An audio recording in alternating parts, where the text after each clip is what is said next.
pagi adik-adik, kita bertemu lagi di Habatus.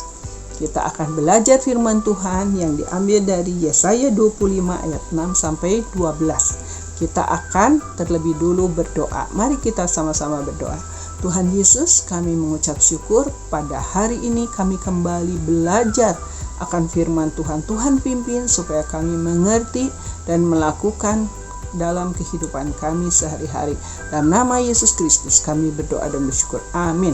Adik-adik, tahu nggak waktu itu di Aceh, di negara kita terjadi tsunami yang memporak-porandakan seluruh daerah Aceh di Sumatera di ujung sana.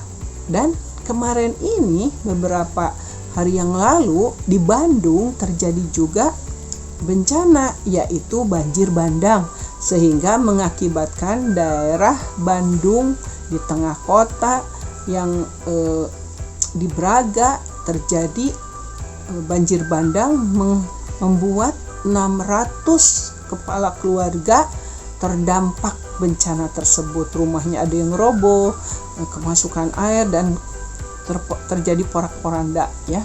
Nah, adik-adik, jika terjadi musibah seperti itu, sedih nggak? Sedih kan? Ada duka cita, ada kesedihan, barang-barang hilang, barang-barang rusak, orang-orang kehilangan rumahnya, kehilangan barang-barangnya, kekayaannya dan sebagainya, dan mengakibatkan mereka sedih. Tetapi jika satu saat orang yang bersedih itu kemudian digantikan, rumahnya diganti baru, barang-barangnya dibeliin baru, kemudian diberi perjamuan makan yang enak-enak, senang nggak? Sangat senang kan? Karena sudah diberikan hal yang baru, digantikan dengan hal yang baru. Nah, demikian juga kita akan melihat apa sih yang baru, apa sih yang terjadi. Kita baca di Yesaya 25 ayat 6 sampai 12. Yuk kita sama-sama buka ayatnya.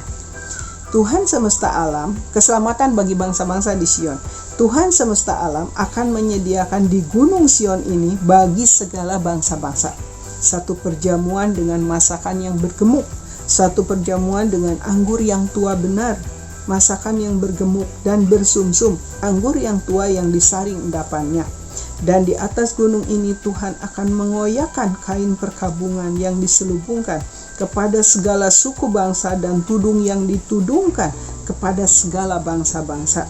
Ia akan meniadakan maut untuk seterusnya. Dan Tuhan Allah akan menghapuskan air mata pada segala muka.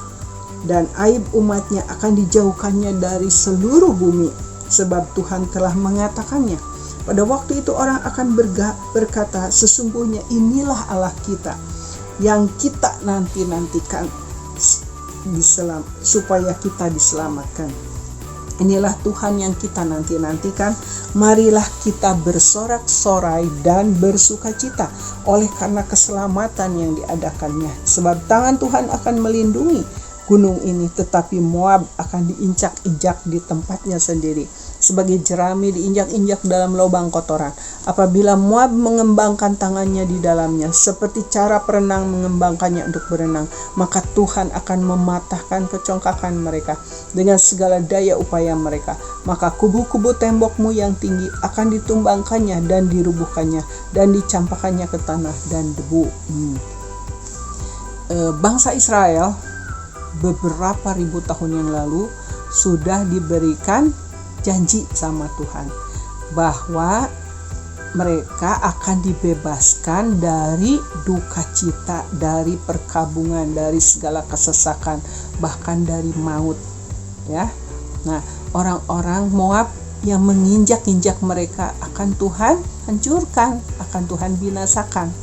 Nah, ini adalah satu janji yang akhirnya digenapi dengan kehadirannya Tuhan Yesus ke dalam dunia ini. Tuhan Yesus membebaskan bangsa Israel ya dari segala hal-hal yang tidak enak. Dan bukan hanya bangsa Israel, tetapi bagi kita seluruh bangsa-bangsa tadi dikatakannya, bagi setiap kita orang yang percaya kepada Tuhan Yesus, janji itu berlaku. Jadi marilah kita sebagai orang-orang yang berdosa yang sudah Tuhan selamatkan, kita hendaklah yang sudah dibebaskan harus bersorak-sorai, harus bersukacita. Kita percaya bahwa apa yang Tuhan lakukan di atas kayu salib bukan hanya gambar, bukan hanya cerita, bukan hanya patung Tuhan Yesus yang tergolek di atas kayu salib, tapi itu benar-benar terjadi 2000 tahun yang lalu.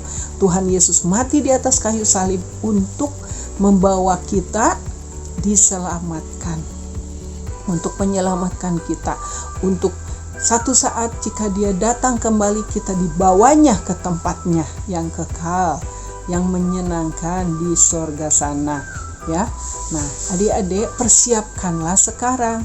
Jadi kita yang sudah percaya bahwa Yesus sudah mati bagi kita di atas kayu salib, menebus segala dosa-dosa kita, kita harus isi semua itu kesempatan yang diberikan oleh Tuhan untuk melayani Tuhan, untuk beribadah kepada Tuhan, untuk melakukan ketaatan kepada Tuhan sebagai tanda terima kasih kita kepadanya bahwa Dia sudah melakukan hal yang besar bagi kita, hal yang tidak mungkin kita bisa lakukan.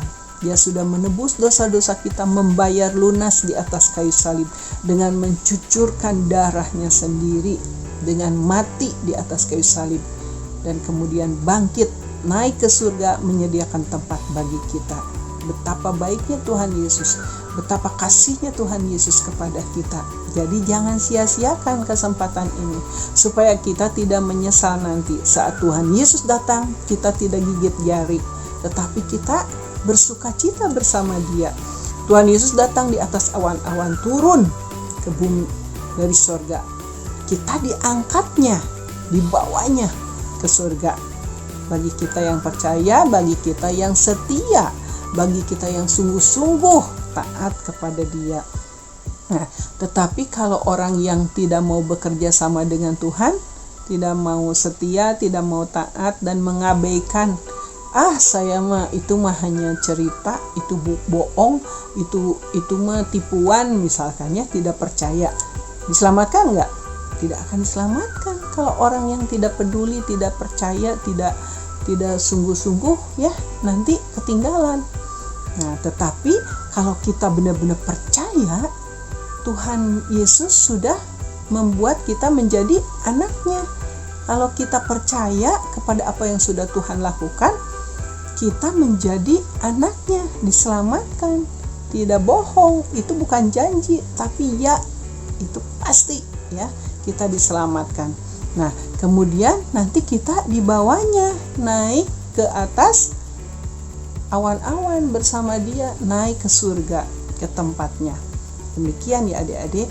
Karena itu, ayo berlomba-lomba kita isi apa yang sudah Tuhan percayakan kepada kita, keselamatan itu, dengan takut dan gentar, dengan kesungguhan hati kita, dengan kesetiaan kita, dengan respon kita, ya. Jadi bukan diabaikan, tetapi kita harus peduli kepada apa yang sudah Tuhan lakukan di atas kayu salib.